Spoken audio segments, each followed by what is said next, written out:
I just remember standing there in awe.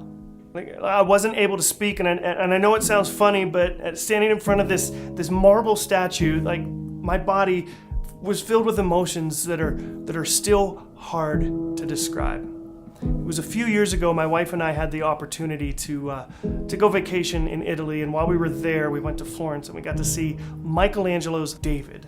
It's known as probably one of his best works. It is an absolutely gorgeous and very, very large sculpture, but I studied it in college and I studied it in my art classes, even in high school, and I'd seen it 100 times in pictures and videos and in any other way, but standing in front of it was completely different. There was a depth, there was a gravity, there was something to it that just left me speechless. And knowing the story behind the statue and how it came to be just kind of brings a new life to understanding this masterpiece. You see, this piece of marble, before Michelangelo got a hold of it, a few sculptors had attempted to use it before to create something, and they kind of tossed it aside as it was too knotty and there were holes in it, and it wouldn't work.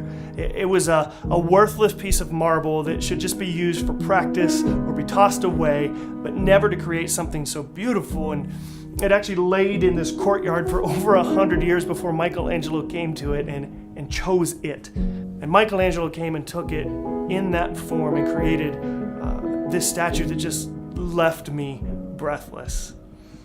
They've even scanned this statue with modern technology and have confirmed that this marble is at best mediocre. Not something that most people would use to create sculptures, and definitely not something that would be used to put in prominent places. This would have been reserved for just kind of lesser pieces of work, or just something to tinker with or toy around with. But as I stood in front of this statue and knowing the history and knowing the story, it just reminded me that no matter how rough or how broken or how worthless we think things are, in the right hands, they are just waiting to be transformed into something beautiful.